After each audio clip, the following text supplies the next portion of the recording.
अस्सलाम वालेकुम दोस्तों and welcome to my channel. मेरा नाम है हारिस और आप देख रहे हैं बाहर की दुनिया। आज की वीडियो में हम बात करेंगे इमिग्रेशन अपडेट्स के हवाले से। ऋषि सुनैक ने रिसेंटली एक स्पीच की है पार्लियामेंट में, जहां पे उसने बताया है कि काफ़ी ज़्यादा इमिग्रेशन की अपडेट्स जो है वो चेंजेस होने जा रही हैं, स्पेशली वो लोग जो इलीगली एंटर हो रहे हैं। तो आज की वीडियो में हम बात करेंगे इस टॉपिक के हवाले से, क्या ये चीज़ें स्टूडेंट्स को इम्पैक्ट करेंगी या नहीं।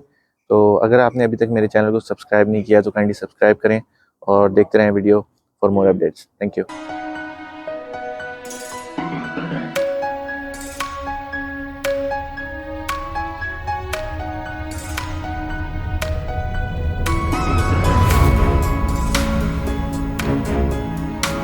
तो जैसे कि आप लोगों को पता होगा, यूके इस वक्त काफ़ी सारे क्राइसिस से गुजर रहा है। इस वक्त यूके के ऑलमोस्ट तमाम सेक्टर्स में किसी न किसी किस्म की स्ट्राइक चल रही है। इन्फ्लेशन जो है यूके की वो इस वक्त ऑल टाइम हाई है, और जो है लोग इस वक्त अफोर्ड नहीं कर पा रहे हैं जो यूटिलिटी बिल्स हैं स्पेशली, और रोज़मर्रा की चीज़ें भी महंगी होती जा रही हैं।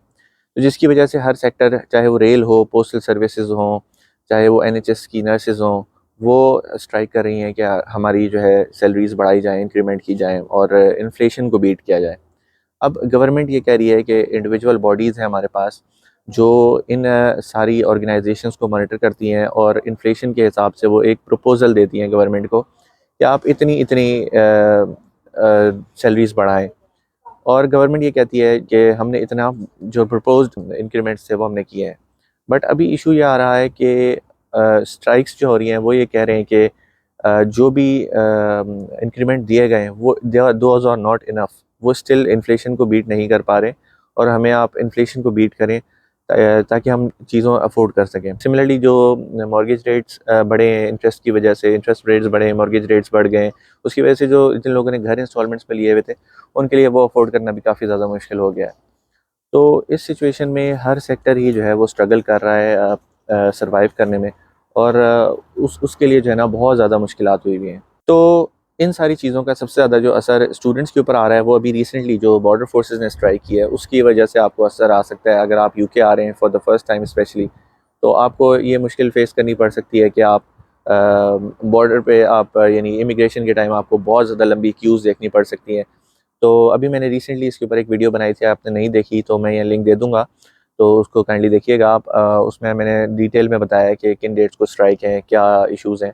तो उसके लिए आपकी प्रिवेंटिव मेजर्स भी मैंने आपको बताएँ। तो अब मेन आ जाते हैं अपने टॉपिक के ऊपर कि ऋषि सुनैक ने जो स्टेटमेंट दी है उसका क्या मतलब है। अब यूके जो है वो स्ट्रगल कर रहा है डिफरेंट डिपार्टमेंट्स में। जैसे मैंने आपको बताया कि इन्फ्लेशन की वजह से तो बहुत ज़्यादा इश्यूज आए ही हुए हैं, मगर असाइलम के ऊपर बहुत ज़्यादा बात हो रही है। जो लेबर पार्टी है उसकी तरफ से ख़ास तौर पे प्रेशर किया जाता है गवर्नमेंट को कि आप जो है ना प्रिवेंटिव मेजर्स लें कि जो भी असाइलम सीकर्स हैं उनके जो अमाउंट ऑफ असाइलम सीकर्स है हर साल जो क्लेम करते हैं वो कम किया जा सके। अब यूके में इशू ये है कि यूके और फ्रांस का बॉर्डर जो है वो बहुत करीब करीब है, बीच में एक समंदर है। अराउंड 35 या 40 किलोमीटर्स का डिस्टेंस है। तो लोग छोटी छोटी बोट्स लेके फ्रांस आते हैं यूरोप से, और आपको पता है यूरोप के अंदर इतने ज़्यादा बॉर्डर कंट्रोल्स नहीं हैं, क्योंकि वीज़ा फ्री कंट्रीज़ होती हैं या आपस में आप इंटर कंट्री ट्रैवल होता है। तो लोग किसी तरह फ्रांस पहुंच जाते हैं और फ्रांस से बोट में किसी को पैसे वैसे दे के जो है ना वो यूके आ जाते हैं बाय बोट इलीगली। तो सिर्फ इसी साल 500 से ऊपर जो है वो जो है लोग आए हैं, और 500 से भी ज़्यादा। तो यूके गवर्नमेंट हर साल जो है ना वो इनको स्टॉप करने की कोशिश करती है, और वो सारे लोग यहाँ आके असाइलम क्लेम करते हैं किसी न किसी वजह की बेसिस पे। और असाइलम उनका अगर डिनाई भी हो जाता है तो वो ह्यूमन राइट्स की बेसिस पे अपील करके उसको पेंडिंग में करवा देते हैं। तो यहाँ पे यूके के अंदर बहुत ज़्यादा ऐसे लोग हैं जो सालों से यहाँ रह रहे हैं और उनका असाइलम जो है वो केस पेंडिंग है, क्योंकि असाइलम केसेस यहाँ पे यूके में इतने ज़्यादा हैं कि उनको सॉल्व होने में जो है ना वो सालों लग जाते हैं। तो लोग उस ड्यूरेशन में अपना काम भी कर रहे होते हैं, उनको राइट है कि यहाँ पे अपना काम कर सकें और अपना यहाँ पे लिविंग लाइफस्टाइल एक सेट कर सकें। और जब उनका लाइफस्टाइल यहाँ सेट हो जाता है तो फिर वो एक और अपील डालते हैं कि हमारे पास राइट है, हम इतने अरसे से यहाँ रह रहे हैं कि हमें मज़ीद यहाँ पे एक्सटेंशन दी जाए। तो यूके गवर्नमेंट का जो ये असाइलम डिपार्टमेंट है वो मज़ीद स्ट्रेस से स्ट्रेस होता जा रहा है, और यूके गवर्नमेंट इस असाइलम के प्रोसेस के ऊपर बहुत ज़्यादा पैसे लगा चुकी है इन्हीं वजूहत की बिना पे। क्योंकि बहुत ज़्यादा लॉयर्स होते हैं, स्पेसिफिकली डिपार्टमेंट बना हुआ है, उसके अंदर लॉज को अपडेट करना होता है सारा कुछ। तो इसकी वजह से जो है ना गवर्नमेंट के ऊपर भी काफ़ी ज़्यादा प्रेशर था कि आप ऐसे असाइलम लॉज लेके आएँ जिसकी बिना पे आपको असाइलम सीकर्स की जो amount of asylum seekers coming to the UK वो रिड्यूस हो। तो अब ऋषि सुनैक ने जो स्टेटमेंट दिया है उसके मुताबिक ये है कि यूके सिरे से उन लोग इलीगली यूके एंटर हो रहे हैं, the people who enter UK illegally, they will not be allowed to have a settled status any time in UK. तो जो भी इलीगली आता है, चाहे वो बोट से आए या किसी भी तरह से यूके एंटर इलीगली हो, तो उसको सेटल्ड स्टेटस यहाँ पे वीज़ा नहीं दिया जाएगा।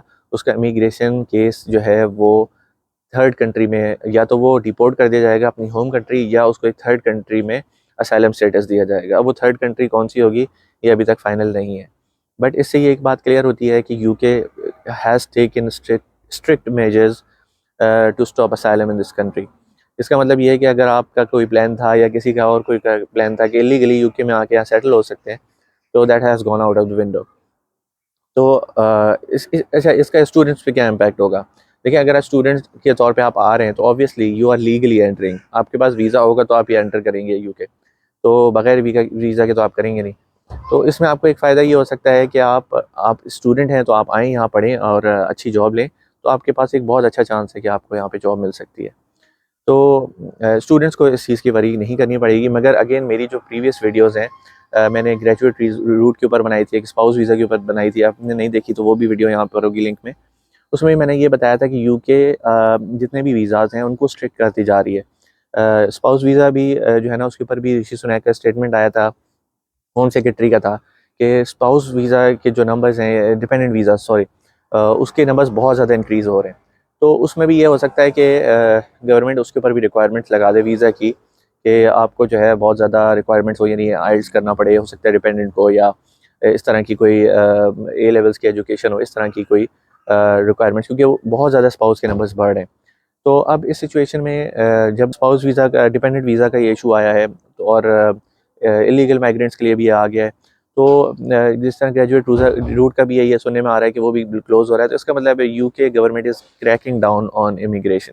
ठीक है, ऑल इन ऑल जो स्टूडेंट वीज़ा का प्रोसेस है वो भी मुझे लगता है कि आने वाले टाइम में स्ट्रिक्ट से स्ट्रिक्ट होता जाएगा, और जो स्क्रूटनी है वो भी बढ़ जाएगी। तो इसके अंदर आप लोगों का सबसे इम्पोर्टेंट जो ऑब्जेक्टिव होना चाहिए वो ये है कि अगर आप यूके आने के लिए प्रोसेस कर रहे हैं, अभी आप नहीं आए हैं, तो आप जल्द से जल्द अपना प्रोसेस करें, अपने डॉक्यूमेंट्स कंप्लीट करें, और जल्द से जल्द जो है ना अपना प्रोसेस करें। और कोई भी किसी किस्म की आपको अपडेट चाहिए हो, आप कमेंट्स में लिख सकते हैं। मैं इंस्टाग्राम और अपना टिकटॉक का एड्रेस भी नीचे दे दूँगा, और वहाँ पे भी आप मुझे फ़ॉलो करें, वहाँ पर भी मैं अपडेट्स पोस्ट करता रहूँगा। तो इस आज के वीडियो के लिए इतना ही, मिलते हैं नेक्स्ट वीडियो में, और अपना ख्याल रखिएगा। अल्लाह हाफ़िज़ एंड गुड बाय।